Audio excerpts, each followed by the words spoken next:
The new Info tab in the Quick Tools panel of Closed Caption Creator provides a summary of the selected event, along with information about the event group.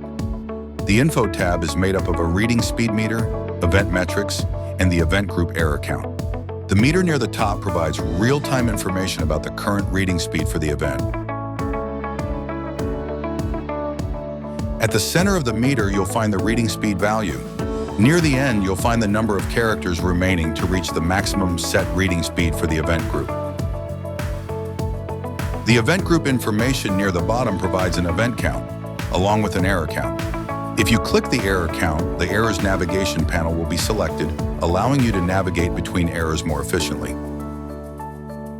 If you have any questions, please feel free to reach out to our support team by visiting closecaptioncreator.com.